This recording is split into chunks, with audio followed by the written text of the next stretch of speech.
Hey everybody, thanks again for joining today, our HITRUST Secrets. We've got quite a crew on coming after the 4th of July holiday.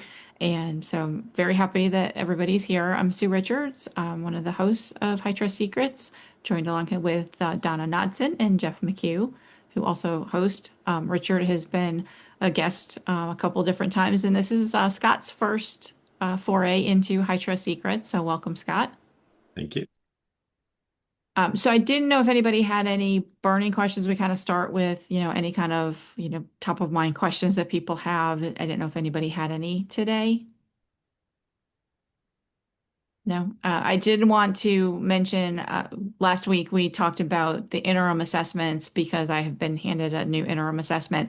And it's actually a little bit more than just the 19 controls and the caps Hmm. that I've got because for this particular client, they've migrated from one data center to another. So we'll be Ooh. pulling in all different controls based on the physical environment and all of that and kind of looking at that. So it's not a showstopper, which is good, but it does require some additional work and coordination with HITRUST to get those controls in there. So more to come on that as we foray through that. But wanted to Sure. talk today about kind of going back to the conversation that we had about artificial intelligence and how it can be used in the compliance and audit space. And Scott and I connected on LinkedIn because he's got a really good perspective and a lot of experience on artificial intelligence. And let me share my screen. Oh, before I forget, let me just share my screen, which is going to help me remember. We've got a survey. So anybody who's watching this recorded session, I'll put the survey in the description of this session. But this will help us understand this live session as well as the recordings, the kind of content that you want to see. So please come fill out our surveys. And then the other, and I don't know, Scott, if you wanted to talk about this, your congressional meetings and all of that, and Sure. kind of get us started with how you see artificial intelligence and the changes that are happening in the regulatory and compliance space. Sure. I'd be happy to. It's great to meet you, all of you, and I'm interested in this conversation. I'm definitely not a high trust expert, by the way. I've done a little bit. I've been in organizations working with it, so I'm familiar with it, and I've done other ones. But I come at this much more from trying to help companies with their AI strategy in general, both the technology and the governance aspects of it. And so one of the things is I do participate in these regulatory conversations periodically in DC on a variety of different topics, but AI in particular. So recently I was in a panel. Congressional staff was there, probably about 100 people, I think, showed up. So we had a good set of people there. And we talked about the nature of regulatory frameworks, mainly in the US, but we did talk about globally and the impact on small and medium-sized businesses in particular. We feel like the large businesses have enough of a lobby and a voice in DC, so we really come at it from the medium-sized businesses perspective. Um, so what we tried to explain to them was a couple of things. First, that right now there's no real federal guidance on AI. There are attempts through things like NIST to create frameworks and suggestive models, but there's no laws that are guiding our values around AI at a federal level. Not really. There are ones on privacy, and that's great. At the state level, however, there's like 1,000 laws right now that are going through the system. So depending on what state you're in, they're in various states of approval or being debated and so on. So if you're a business owner and you're trying to figure out what should your AI posture be to be compliant, it is very, very difficult because you don't have the army of lawyers it takes to understand what's going on in all 50 states, and not just in the United States. You start to talk about what's going on in the EU and so on. It gets much more complicated. But so that's why I'm trying to keep it just to the United States only because that's complicated enough to have a conversation, especially with US Congress. So what we talked about are a couple of things. One is this patchwork of laws is causing us to make it very hard to make decisions. And the problem with the patchwork is not just that there's lots of different laws from different states, but that a lot of them are competing with each other. So they may have Mhm. requirements in the same area that don't ask for the same thing, or they don't use the same terminology. I believe I started my part of the presentation at the panel by saying this. We have to get the same vocabulary before we can even begin to think about having a shared understanding of what we're trying to accomplish from a values perspective. Like I talk to 10 people and say, what is AI? I get 10 different answers.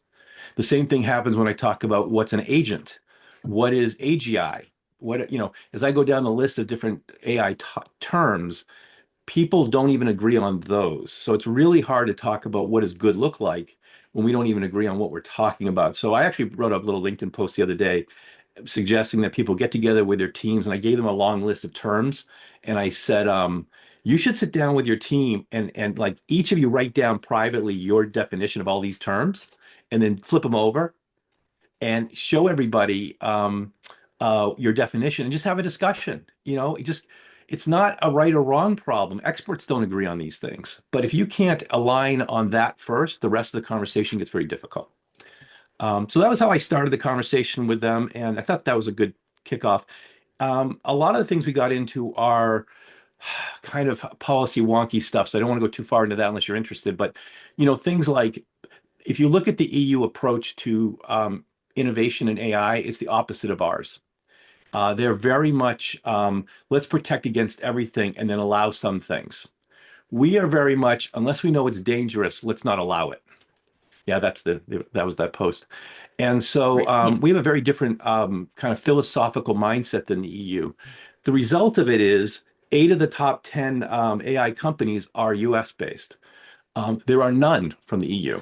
That was amazing when I read that statistic that you had that you cited in that congressional Yeah, meeting that all of because they're clamping down so hard, there's no innovation. And it kind of, I know in the healthcare space, because that's kind of where I grew up in this same thing. There's a lot of healthcare innovations because of the way we're structured versus some of the right. countries overseas.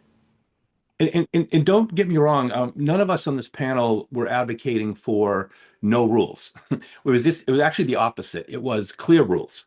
Right. We need a runway that we can run down, and I don't think most businesses, I shouldn't say care is the wrong word. I don't think they're concerned with being regulated. They're concerned with it not being clear, not knowing where they're going to get into trouble and where they're not. They don't want to experiment with lawsuits.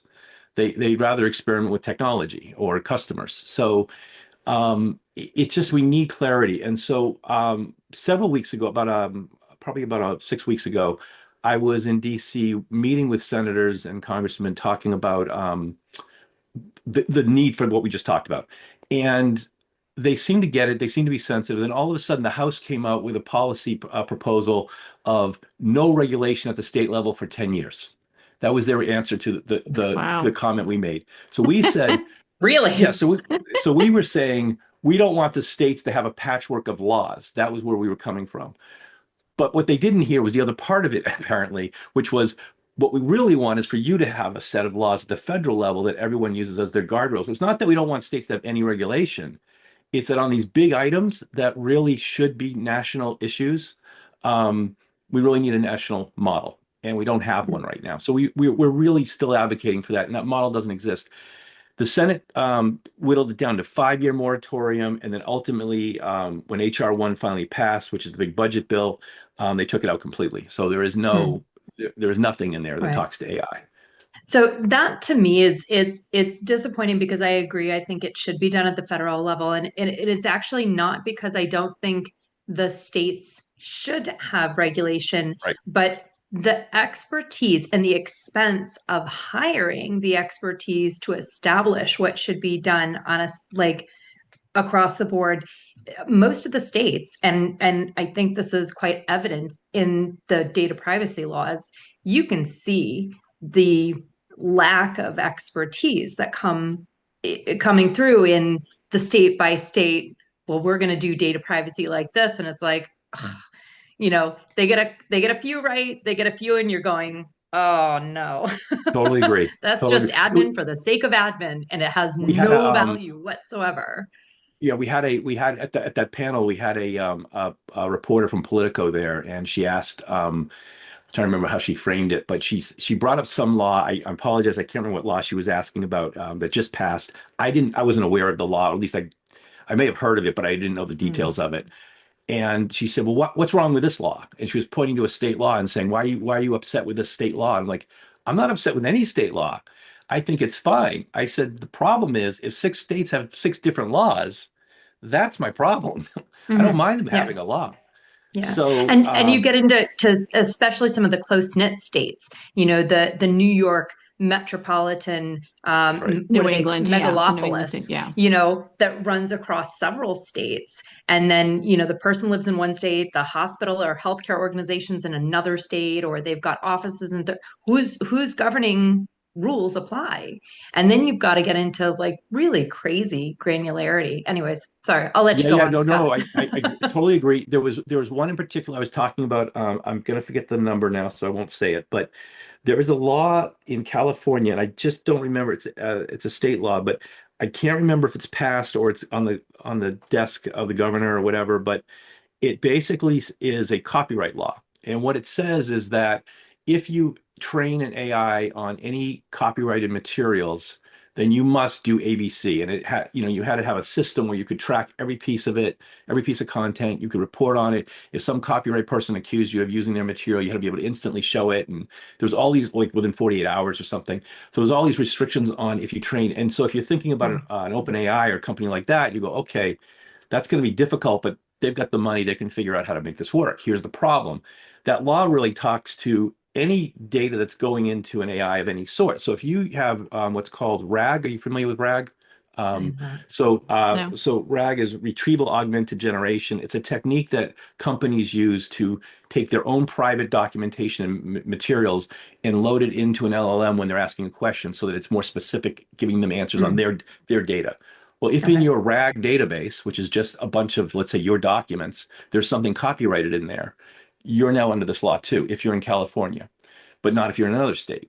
And so imagine a scenario like, I'm totally making this up, but you had a newsletter that was copywritten that you put on your knowledge base for your company, so that your company could query it and ask questions. Hmm. Well, if you have an employee that's in California, you're now under this law. And it's extremely, the penalties were huge, by the way. Yeah. Um, and that's okay. Okay, so you can say, okay, go to California, be careful. But it's not just California. Then it's what happens in Virginia, what happens in Hmm. DC. I mean, every single place has their own way of doing things, and they're different.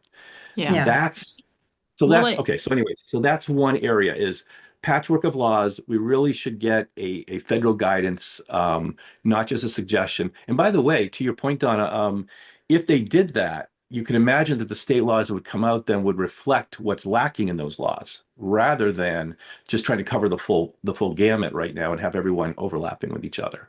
Hmm. So we're going to keep advocating. I'm going to keep going there, and as much as they'll let me, I'm gonna, till they kick me out, I'm gonna keep talking about this stuff. But I do think we can get there, and I think we have to. So that was one Hmm. area.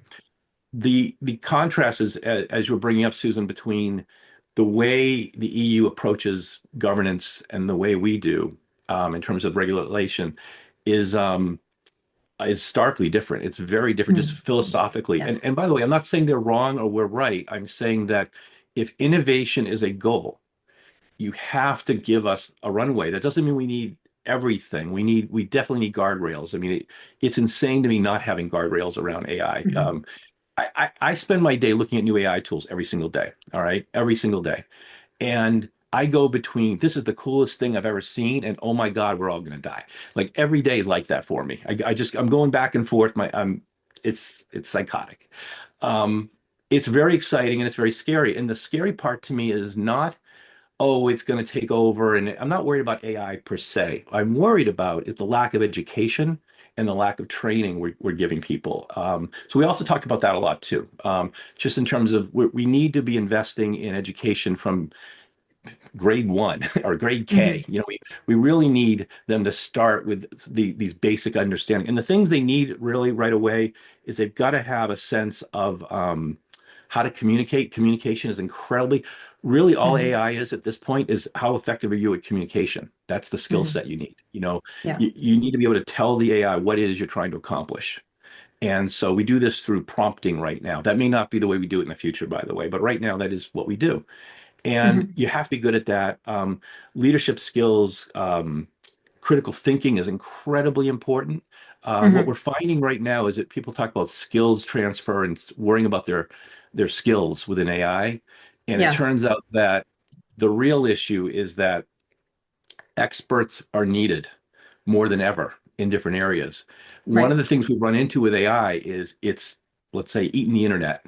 It's taken, it's got all this information from the internet. That's not all of human knowledge, but it's a big part of it. Hmm. And so what's happened is it's got that. Now what? And what we also talked about is where small companies are winning, because we talked about competition a lot. Where small companies are winning is in the space of expertise. Vertical application of knowledge in AI Hmm. is unique to your experience. So if you're in healthcare, for instance, the data Hmm. you have on healthcare is unique and valuable.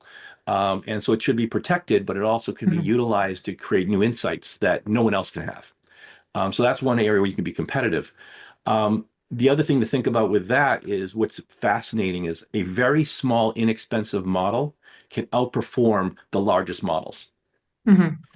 This is an important piece because Yeah. when you talk about things like compliance, as an example, one of the problems we're already having is that there is a push towards these open source models because of the cost. They're much less expensive. And if you fine tune and train them, all of a sudden they can be even more powerful than the big guys. Like there was an announcement, I think either yesterday or today, that Grok 4, which is the XAI model, just became the best model in the world from whatever Hmm. benchmarks they use for testing these things. That space race is going to go on forever. We're going to just keep seeing one model after every other day. There's a new best model. So I don't think a lot about that. But what I do think about is that model. So they charge, I think it's $300 a month for that model. And is it worth it? I don't know. Probably is if you use it. But probably don't want to write emails with it. You're probably using it for something more sophisticated. Um, at the same time, if you had a focused, let's say, healthcare AI that was doing things like, I don't know, writing doctors clinical notes, something like that. There's looking, maybe it sits on it with the doctor while they're talking to the patient, pulls all the information together and builds a clinical note. The Hmm. doctor then approves it and that moves on. So there's always a human in the loop piece to it. Hmm. The AI you would need to do that doesn't need to be Grok. Right. It can be a very small model that's been well trained to handle that. So that's great. But where we run into problems as we talk more about, as we get more into the kind of compliance space and stuff, is that I have not yet seen a model where it is 100%. Hmm. I've seen Right. the 99% models, and they're wonderful in a trained area, but I've never seen 100%. Um, and what that means is that no matter how much you can kind of rely on it for any activity, there is a chance. There's always the chance it's going to get missed. But It's going to go to me, I crazy. kind of equate that to human error as well, because I mean, humans have probably even less than 99% Yeah. And, correction and, rate, and so Susan, I used to I'll get say it right that. after that. I used to say that was exactly my pitch all the time. And one day I realized something. What was missing from that conversation when I said that, when I said, "Hey, we do too," because by the way, I talk a lot about cognitive sciences when I talk about AI because there's a lot of similarities. But but here's the problem. It's more like imagine you're dealing with a human being who has psychotic breaks, Hmm. not a human who makes a mistake. It's True. not the same. Yeah. And that's what I kept missing when I said that was that the reason it makes the mistake is different than the typical human mistake. Yeah. Yeah, and I've And seen that's that. We concerning. were talking about, my husband had when was talking something, he prompted to say, what's the largest airline in the United States? And it was like, oh, it came back with, American or United Airlines with, 975 planes. And then the very next answer was, American Airlines has 1,000 or 1,100 planes. And he's like, but you just said that United was the biggest based on that criteria. And I was like, oh, you're right. I was wrong. Okay, moving on. And it was like, wait, what? Mhm. Yeah. And you're bringing up another problem, which is it doesn't learn. These are not learning systems automatically. You have to build learning into your workflow. Hmm. So Hmm. the default is the model is pre-trained. That's what GPT stands for. The PT is pre-trained. And so you're you're generating answers from pre-trained materials, which means it's not a learning system. So when it did that, it forgot. So what they've done, like if you look at like if you go to use ChatGPT as an example, they all do this now in some version of it. They have what they call memory, and all memory is they're recording some of the things that you're saying, and they're keeping them as, oh, that was important, I'm going to keep that in a list. And every time you talk to it, it's taking whatever you say and that set of memories and loading that into. This actually causes other problems. I had a problem the other day where I had a memory of my writing style, the way I like to write certain, because I do a lot of like blog posts. So I want to make sure that when I have it help me with things, it does sounds like me. So I'm not having to re-edit everything. Um, I was trying to write a formal technical paper and it kept saying things in a way that was just totally inappropriate. And I kept saying, stop doing that. I'm trying to say this. And I'm trying to have it analyze what I was saying, and it kept correcting me. I'm like, stop correcting me. I couldn't figure out why. It's because it remembered I like this style. And so it created a problem. So memory isn't all that it's cracked up to be. We need much Mm. better systems than we have today. So one of the things that we advocate for whenever we go into an organization that has AI is, first of all, you know, looking at things like OWASP. I love OWASP because I find that they're always looking at what's the top 10, and the top 10 keeps moving. And the thing I worry about with, fixed compliance models is that AI is incredibly dynamic. It keeps changing and evolving, and the threats keep changing and evolving with it. Mhm. So I need something that's always looking at what's the top 10 and not something that just says, just look at this, just look at it from this perspective, because my perspective in the last 6 to 9 months has changed dramatically over what I worry about. I did a podcast about 6 weeks ago on deepfakes. So deepfakes are where AI now can Yeah. pretend to be you in your voice, your looks, whatever. And what is that going to be? Like, we have phishing attacks now. This is going to bring it to a whole new level of Yeah. risk. And so during the interview, what we did is I created a deep fake and he was interviewing my deep fake. So it wasn't me he was talking to. It was actually my fake. I can actually go get him and show him at some point. But Terrifying. yeah, so he was interviewing me, but it was not me. It was a fake me. Yeah. And then at one point he said, I don't believe that it's that good yet. Is it really? And then so I came on camera and said, well, you're talking to one right now. What do Wow. you think? In So fact, Scott is a deep fake right now. Exactly. Well, we don't know well, him, so it could He's be, off. but he could He's be. off Yeah. eating lunch I'll, I'll, somewhere. I'll, Richard, I'll tell you the trick. If you see my hands, I'm real. If you don't see my Oh, hands, you should be really? suspicious. huh. Yeah. Okay. AI That's is not interesting. great with fingers for some reason. So you don't see a lot of hand waving It's going on great with with fingers. It's Okay. not good with the number of fingers. the number of Okay. No, fingers. no. That's right. Or having the Ooh. thumbs in the wrong Yeah. Okay. place, or things like that. Okay. Good to know. So, Good to know. That's a good Yeah, safety tip, though, right? Exactly. yeah. For now, Yeah, Yes. for now. Till next week. For now. this is the problem, right? It keeps evolving so fast. It's the speed, not the technology, that I get concerned with. I've been doing this for a very long time. I have never seen anything move this fast. And by the way, look, I've been working with AI since, I don't know, the 80s. So AI is not, when someone says, oh, AI is new, it's not new. There's nothing hmm, new about it. What's happened is it's gotten more accessible. And yeah. that has created this launch, along with the hardware has caught up, right? The hardware is much faster, and that's making a big deal. And what OpenAI discovered was, hey, when you throw a lot of data at it, you can take something that didn't work very well with small amounts of data and make it really effective. And that's what we Mhm. discovered. And then what happened is that plateaued. So we got to a point where, you know what, the models were only getting incrementally better for a lot more cost for in terms of size. So size stopped mattering as much as it did a few years ago, because at this point, again, we've kind of eaten the internet. Um, what they're finding now is the way they're getting more value out of is they started creating models that do this thinking. They have these thinking models, these reasoning models, right? And so these reasoning models basically have an internal monologue where they actually think about their answers and question whether or not the answer they're about to give you is really the best answer. And so they have an internal monologue and then they answer you. So these reasoning models give you better answers, and that's what Mhm. the O3 models and O4 and the Gemini has one, Grok that's what they do. Bunch of them do this. DeepSeek, which was a big breakthrough because it was so inexpensive. But here's what they're now discovering, and what the rumor is around. I don't know what GPT-5 is going to be, but the rumors around it are basically what they're doing is they're creating more of a universal model that's taking all the best parts of the different models.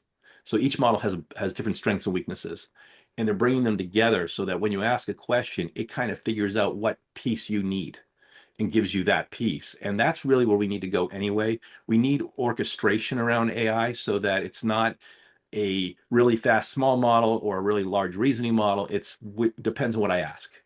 So it kind of knows what to use to do it. So it maximizes the output and minimizes the cost of doing it. And by the way, cost, just so we're clear, is not just dollars. It's energy and storage and and all this other stuff. So I am worried about what's happening with the energy piece of this yet, because they keep saying, well, AI is going to solve that for us, and it has not yet. Are they? Is it going to be green AI? That would be fascinating. That would be nice. Yes. Or a new energy source we've never come up with, and AI Yeah. discovers it. That'd be great. Or Well, solves fusion. so I've got a question kind of tying together some of the different aspects you've been talking about in terms of the wealth of knowledge, but also the expertise required, and going back to, how the states are anticipating grappling with this. I was listening earlier to it was an interview, and it had to do with localized emergency notification systems, because there are nationalized ones, but those go to kind of key contacts in each state, and each state then need to evaluate their own localized systems based on geography, topography, like how they need to reach people, when they need to reach people, what their kind of top emergency circumstances are, what those outside alarms or mobile alarms. There's so many things in there. And it was, what happens is the federal government provides suggestions and recommendations on, what might work well in this circumstance or that circumstance. And then the local government makes the decisions that are, kind of taking into consideration probably what they can afford and what makes sense for their communities, and then they implement those. But I wonder if that type of approach could be leveraged for this situation, where there are experts, which the states on a state by state basis by and large probably couldn't afford to engage to help them create a full detailed model just for their one state, or even more specifically for a county or something of that level, which I don't even want to think about. But if that can be done at the federal level, at least as a framework or a guide with suggestions and options that make sense, and why you might choose one versus another, is that possible? Is it something that's come up? I think the problem is it's moving so fast that I don't even know if the way we think about AI today even has relevance in a year from now or 18 months from now. I'll just But then give you how one are the example. states going to do it? Because they take even longer. That's my concern. Government doesn't move that fast. No, Ever. never. That's my whole concern with AI. It has nothing to do with the technology as a threat on its own. It's the way our systems are set up are not ready for this level of speed. Let me give you one example. I think I wrote an article about this week, but basically we had this notion of prompt engineering early on when LLMs started coming out. And the idea of prompt engineering, basically, I just don't know the audience well enough to know if I'm, this is necessary. But when you talk to an AI, to a large language model, what you're really doing is you're saying you have billions and billions of connections inside of you. And what I want to do is narrow down that set of connections to a set that actually will help with my problem. And so the way I do that is by giving you context, right? So my prompt engineering is just context. So for instance, if I said to you, what's the best flower? Well, it could come up with anything out of that question. It's such a generic question. But if I say, what's the best yellow flower? Narrower context. What's the best yellow flower in bloom right now in Eastern Mass? And now all of a sudden, I'm going to probably get a pretty specific answer. That's all prompt engineering really is creating a context to get the answer I'm really looking for. So that's the first thing. And over the last 5 years or so, prompt engineering has become more prevalent. People have heard the term, more people have, and lots of training courses. I teach it sometimes. But then in the last 6 months or so, the phrase vibe coding was coined, because what's happening now is all of a sudden we have these agents that have autonomy, where you can give them a mission and they can go out and do something for you, like write an application. I just wrote a SaaS application in under 24 hours that is ready for production. And I love it. I mean, I've been wanting this app to exist in the world for 5 years. I've really wanted this for other things. And in basically 48 hours, it's going to be up and running. It's amazing, but it's because of these agents. And so I didn't vibe code it per se, but I did use some of that, which is basically talking to the AI and having a back and forth, and it goes off and does things. And these agents are semi-autonomous and do things. That went from a statement to being in Webster's dictionary in a couple of months. because it became popularized so fast. Now we're moving away from it already, 6 months in, or 5 months, or whatever it's been, to something called context engineering is the new state of AI talking. And what context engineering really is kind of getting back full circle to prompt engineering, is giving the agents now, not the large language model under them, but these autonomous units that have tools and can do things, take action, giving them an architectural framework, giving them guidance on what am I trying to do, what are the guidelines, what's okay, what's not okay, what's good look like, things like that, giving them full context of what I'm asking to do, and then saying, go do it. And now what we're getting into, and I've just started experimenting with this myself, is swarms, where you basically orchestrate large sets of agents, each with different jobs, and basically like a little company, an AI company. And you basically say, here's the mission of this company, go do it. And they go build the company or the product or the marketing campaign or whatever it is. They build it and execute it. And they all kind of know what to do because you've given them enough context. And so it keeps evolving. So, Donna, to your question, my problem is that by next year, I don't know if large orchestration of agents isn't going to be a thing where companies are starting to really start to trust them, starting to say, go out and do something. And what that looks like is going to be very different than someone saying, what can you prompt and not prompt in your LLM? Like, those are very different problems to solve. So to your bigger question, I don't know how they keep up. I guess they need a lot So of how are the guardrails then going to work? Because I know you've suggested that there should be guardrails. So how good. would that work if it's Right. So the guardrails, I think, are great because they look more like principles than the implementation. So the principles that we need to follow are things like this. And by the way, these principles completely align with things, well, like HITRUST. They very much align with it, which is great. So for instance, there are things like transparency. You need transparency in, here's an example. DeepSeek, which is this, Chinese model for that was scared people for a little while because it was so good and yet it was so cheap. Turns out that the way they did it may not have been as cheap as they said. It may not have been as, holistic or separate as they said. They basically took what already existed and used it to build theirs. Okay.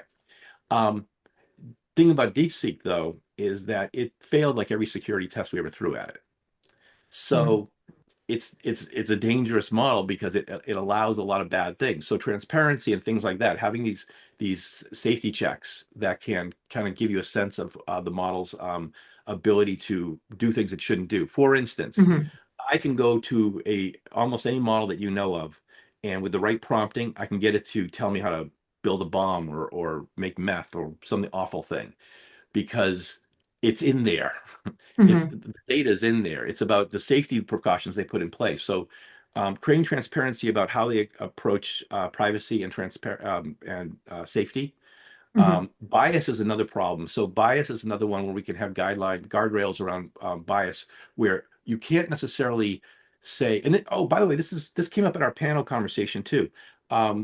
We should be regulating, if you will, the outcomes we expect or don't want, not the way you get there. So for instance, it's fine to say, I don't want an AI that can kill people. I think that's a completely easy thing to legislate some way if it's not already just there. I don't think it's okay to say you can't use this particular algorithm in your logic, because the danger is that there might be good uses for that algorithm and you don't know as a politician or whatever. And so look at outcomes rather than the approach as the thing you want to regulate and stop. But we need to, so bias is a good example. If I go to a model and ask certain questions, there's certain answers I expect and I don't expect. And here's the problem with bias I always run into. Who gets to determine what is bias and what is not? That's number one.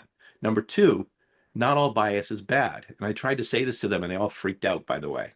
They're like, how can you say that? I'm like, well, there's two reasons I can say that. One, from a data science and AI perspective, bias has a different meaning. So that's just how you weight information. But the other reason I say that is that, bias may be reflective of the population, and therefore when you're doing some kind of population analysis, you may want to understand bias. You may want to be influenced by, this is what people think and feel. You may not want it to be just fair to everybody. But Right. those You are don't very necessarily specific want the cases. logical techie answer. You want the, Right. hey, this is what the most popular thing is Right, right now. right, And I think that goes back to your transparency where it's fine to have that bias as long as you have told people, who it was that was programming this. And it right. comes to different cultures. There was years ago, a mentor of mine had a conversation or talk about that, where it was like, the culture, one culture may value old people more so than a different culture.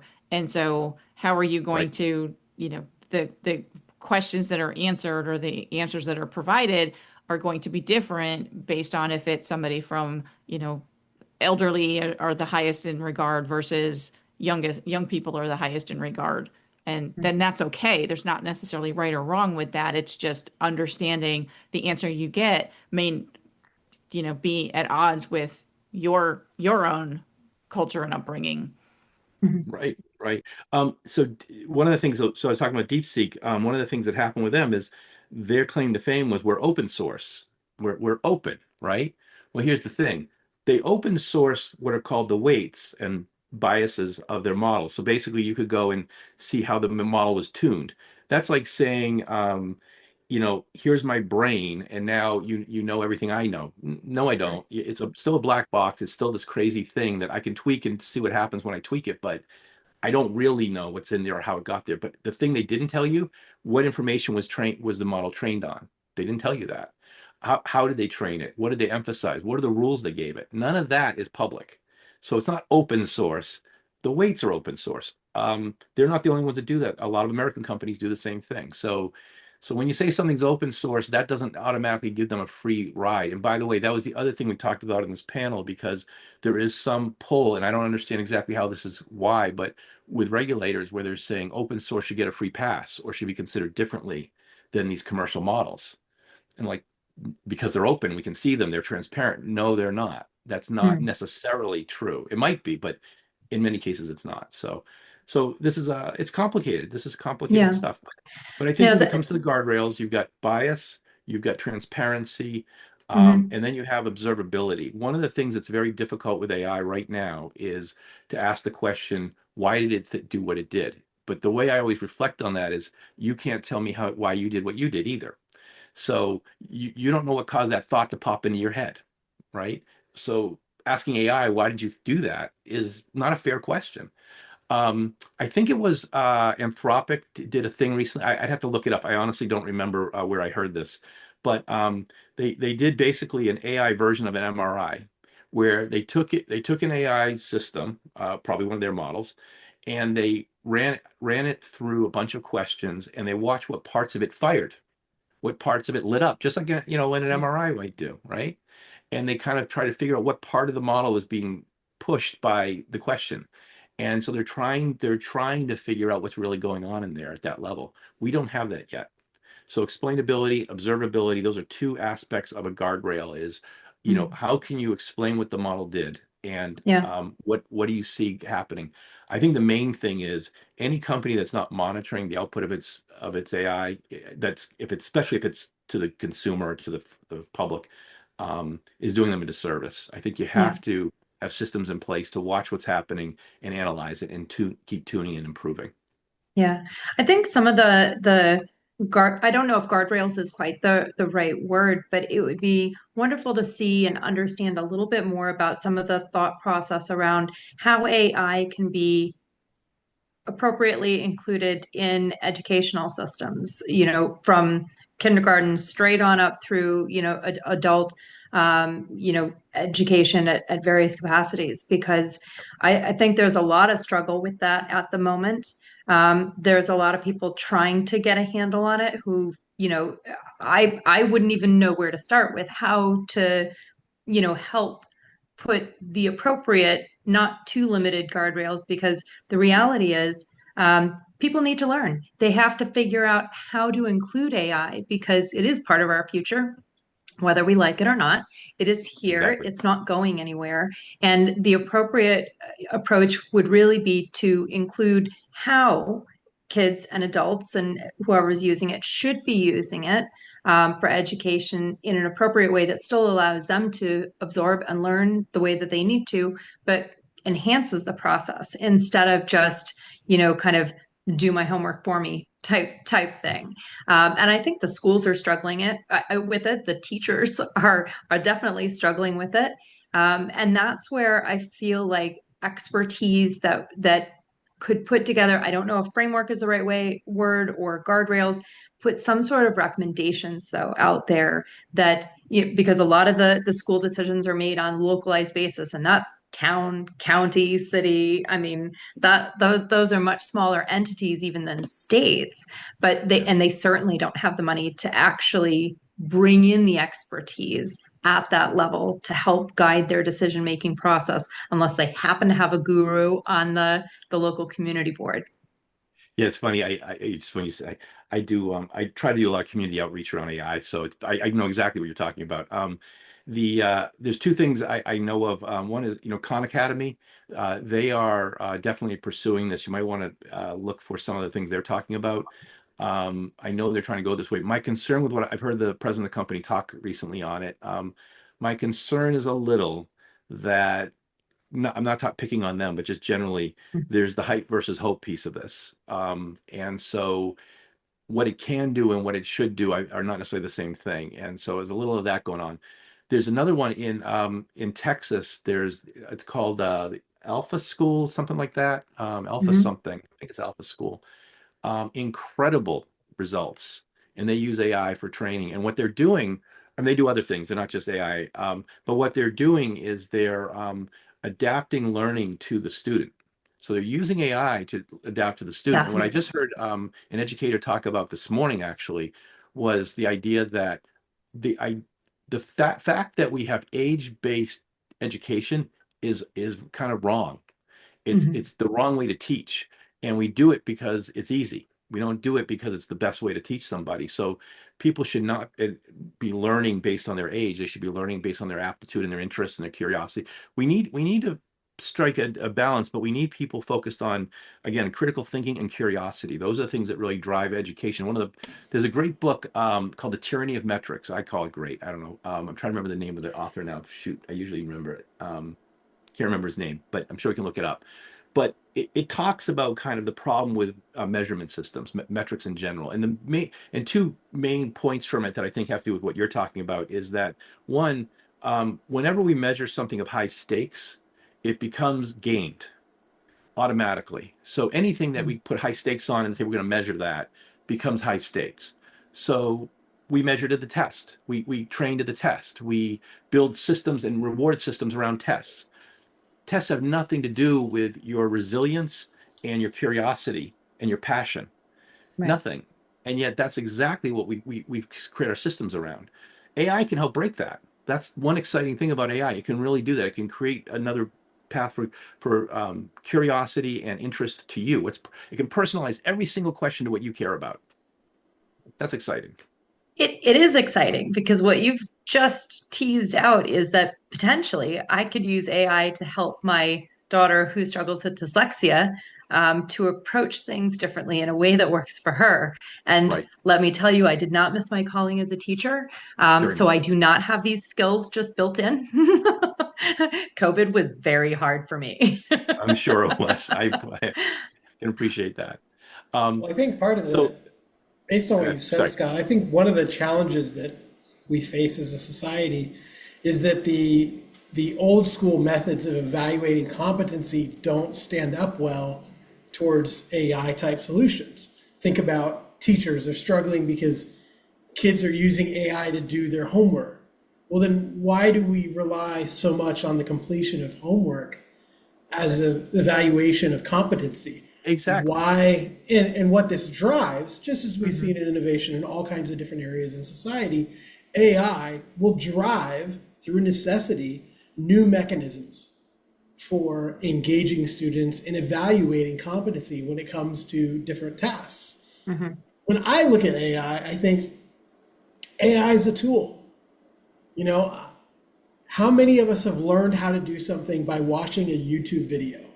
Yeah. Oh, Like 100%. I tell my dad, hey, I had to fix the dryer. And he's like, how did you learn how to do that? And I'm like, I watched a YouTube video and I got a YouTube PhD.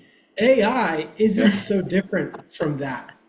And that the real separator in society is going to be the difference between who can learn to use AI to maximize their own, insert adjective here, creativity, efficiency, expertise. For every person in each different job, that's going to be different, how they use AI. The real question is, how are things going to change to account for that? It's kind of like that idea of like people worrying about kiosks taking their jobs, people worrying about AI taking their jobs. And it's really not that AI is taking the job, it's that somebody using AI is going to be able to do that job more effectively, to the point where at some point in the future, there are jobs that really won't exist without the use of AI, while AI may automate some very low-level jobs that are very repetition-based and other things like that. It's just, I think that's a very interesting conversation, because I have several kids who have recently gone through high school and are in college now, and we always talk about how they're using AI. And you get totally different perspectives from various educators on it. Some are like, I don't care how you use it. And then some are like, if I find that you're using AI, it's like, well, what does it matter if I use AI to help me write a paper? Like, Donna, the point you made with your daughter struggling with the effects of dyslexia. Yeah. That levels up for her. She doesn't have that disadvantage anymore. She can ask ChatGPT or whatever model she wants to help her put together a paper. Or she could write a paper and then feed it to ChatGPT and say, could you please edit this for me? Right. Well, and that's where, like, as a parent, I want to know what's the best way to engage that tool, because I don't want her just going, please write me a paper on this, if she's supposed to write the paper and learn about it. Right. But so I'd like to guide that process a bit more. And I hands up, I don't have the tools or knowledge to do that yet. And I'm not quite sure where to start. She's one of a few kids that we have, so we collect. But I'd like to understand more about that, and I'd love for the teachers who I think are on the back foot at the moment. And I'll move along from the teacher subject because I know that's not the crux of the conversation, but that's just one very practical use where I look at the government regulation and how it could be used to an advantage.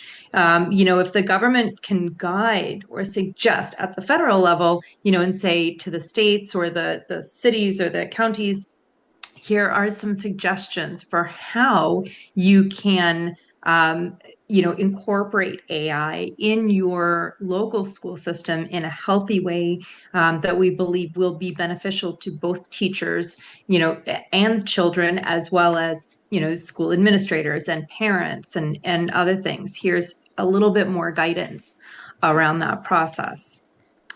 Yeah, the challenging thing right now is that it's moving so fast that I think that you could give them ideas of things to try. Like, I'll give you an example. There was a school in New York.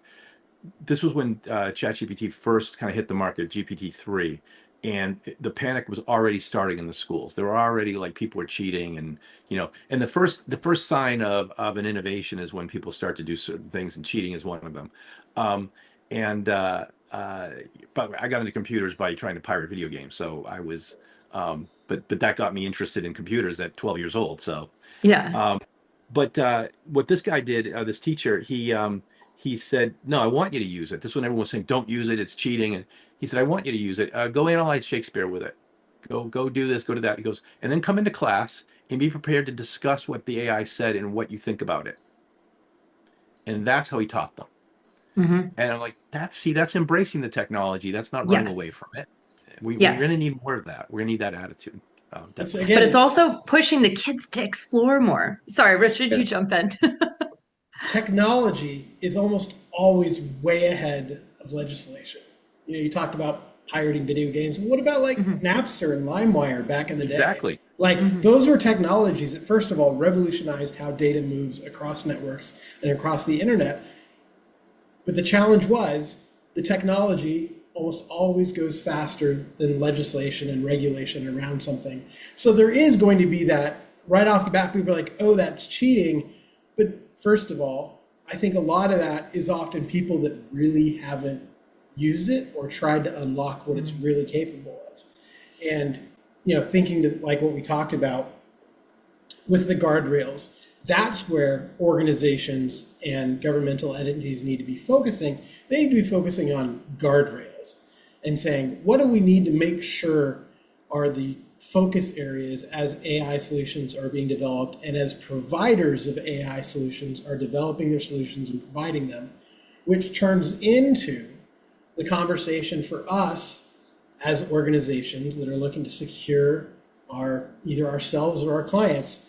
We're saying, how are you achieving assurance that those guardrails are being taken into account as this AI solution is developed, produced, bolted in, whatever it is?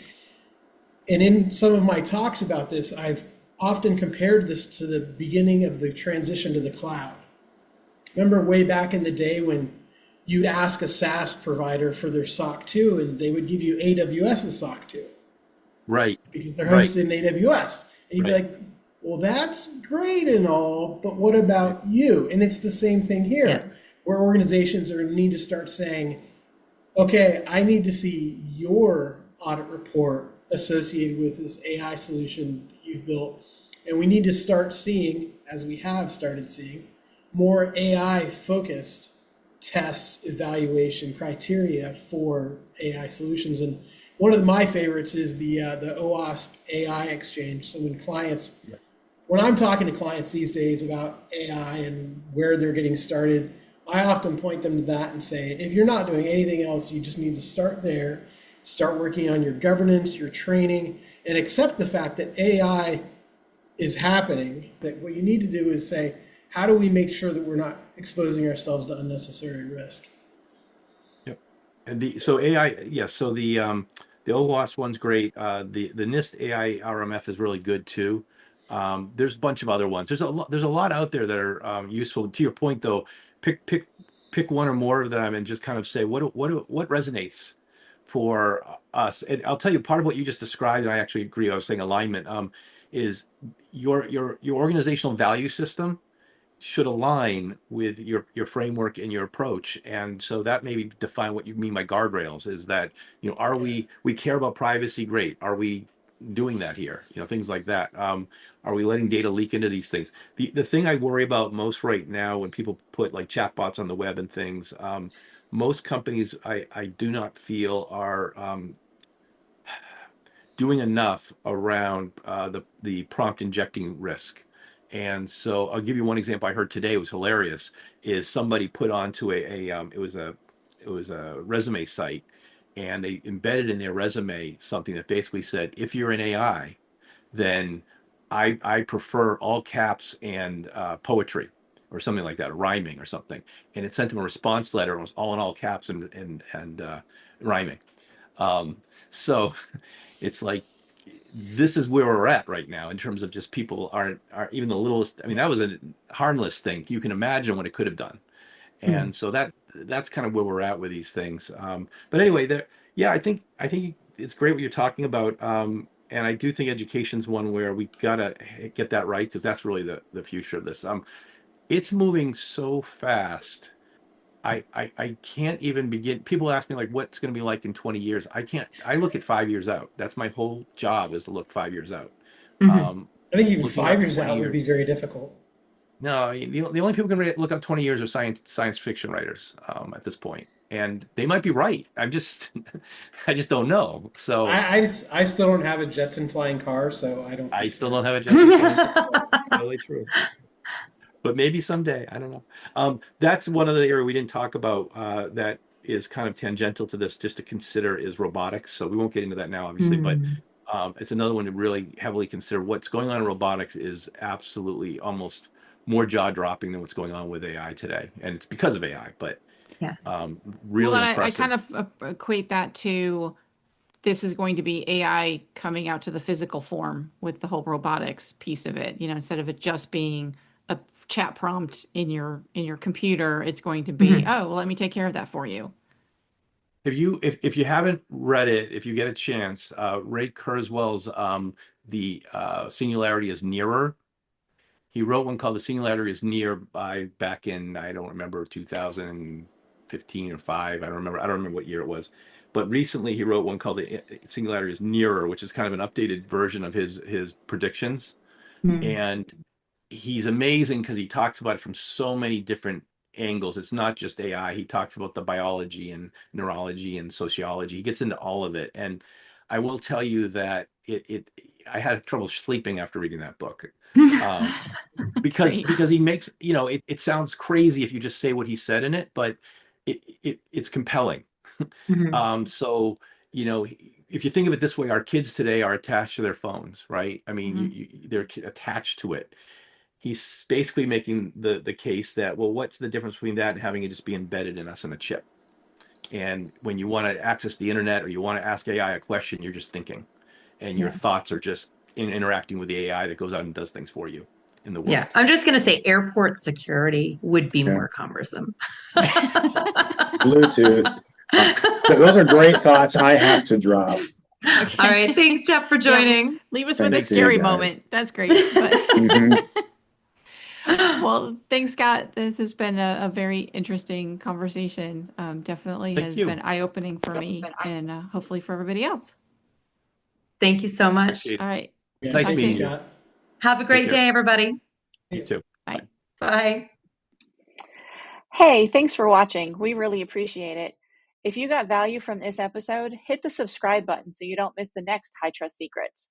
We go live every Thursday at 2 p.m. Central and dig into real-world compliance and security topics. And each session gets uploaded right here after the live show. So whether you're catching us live or on your own time, make sure you're subscribed. We'd love to have you along on your HITRUST journey.